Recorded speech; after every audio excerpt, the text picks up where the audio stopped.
Hi friends, welcome back to Janu Jai's kitchen. ನಿಮ್ಗೇನಾದ್ರು ನಮ್ಮ channel ಇಷ್ಟ ಆಗಿದ್ರೆ ಲೈಕ್ ಆ್ಯಂಡ್ ಸಬ್ಸ್ಕ್ರೈಬ್ ಮಾಡಿ. ಬನ್ನಿ ನಾವು ಇವತ್ತು ಕೆಂಪು ಚಟ್ನಿ ಹೇಗೆ ಮಾಡೋದು ಅಂತ ನೋಡೋಣ. ಹೋಟೆಲ್ ಸ್ಟೈಲಲ್ಲಿ ಮಾಡೋಣ ಫ್ರೆಂಡ್ಸ್. ನಮ್ಮಮ್ಮನೂ ಹೀಗೆ ಮಾಡ್ತಾಯಿದ್ರು. ಬನ್ನಿ ಹೇಗೆ ಮಾಡೋದು ಅಂತ ನೋಡೋಣ. ಮೊದಲಿಗೆ ಒಂದು ಬಾಣಲಿ ತೊಗೊಳ್ಳಿ. ಅದಕ್ಕೆ ಅರ್ಧ ಕಪ್ ಕಡಲೆ ಬೀಜ ಹಾಕಿ ಡ್ರೈ ರೋಸ್ಟ್ ಮಾಡಿ ಮೀಡಿಯಮ್ ಫ್ಲೇಮ್ ಇಟ್ಕೊಳ್ಳಿ. ಕಡಲೆ ಬೀಜ ಗರಿ ಗರಿ ಆಗೋವರೆಗೂ ಫ್ರೈ ಮಾಡ್ಕೊಳ್ಳಿ. ಹೀಗೆ ಇದಕ್ಕೆ ಫ್ಲೇಮ್ ಆಫ್ ಮಾಡಿ 2 ಸ್ಪೂನ್ ಕಡಲೆಪಪ್ಪು ಹಾಕಿ ಅದನ್ನು ಒಂದು 2 ನಿಮಿಷ ಕೈ ಆಡಿಸಿ ಸ್ಟವ್ ಆಫ್ ಮಾಡಿರಿ ಫ್ರೆಂಡ್ಸ್. ಬೆಚ್ಚಗಾದರೆ ಸಾಕಾಗುತ್ತೆ ಇವೆಲ್ಲ. ಈಗ ತೊಳೆದಿರೋ ಕರ್ಬೇವಿನ ಸೊಪ್ಪು ಹಾಕಿ ಅದನ್ನು ಒಂದು 2 ನಿಮಿಷ ಹೀಗೆ ಬಾಡಿಸಿ. ಬಾಣಲಿ ಬಿಸಿನೇ ಸಾಕಾಗುತ್ತೆ ಇದಕ್ಕೆಲ್ಲ.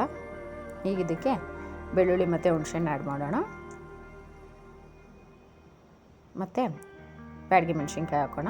ಖಾರಕ್ಕೆ ಎಷ್ಟು ಬೇಕೋ ಅಷ್ಟು ನೋಡ್ಕೊಂಡು ಮೆಣಸಿನ್ಕಾಯಿ ಹಾಕ್ಕೊಳ್ಳಿ ಫ್ರೆಂಡ್ಸ್. ಕೂಲಾದಮೇಲೆ ಮಿಕ್ಸಿ ಜಾರ್ಗೆ ಹಾಕ್ಕೊಂಡು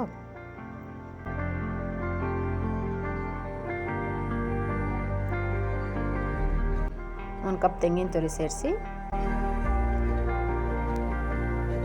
ಮತ್ತು ರುಚಿಗೆ ತಕ್ಕಷ್ಟು ಉಪ್ಪು ಸೇರಿಸಿ ನುಣ್ಣಗೆ ರುಬ್ಕೊಳ್ಳಿ ಫ್ರೆಂಡ್ಸ್. ನೋಡಿ, ಕೆಂಪು ಚಟ್ನಿ ರೆಡಿಯಾಗಿದೆ. ಇಡ್ಲಿ ಜೊತೆಗೆ ಟೇಸ್ಟ್ ಮಾಡಿ ಫ್ರೆಂಡ್ಸ್, ಸಖತ್ತಾಗಿರುತ್ತೆ. ನೀವು ಒಂದ್ಸಲಿ ಮನೇಲಿ ಟ್ರೈ ಮಾಡಿ. Thank you.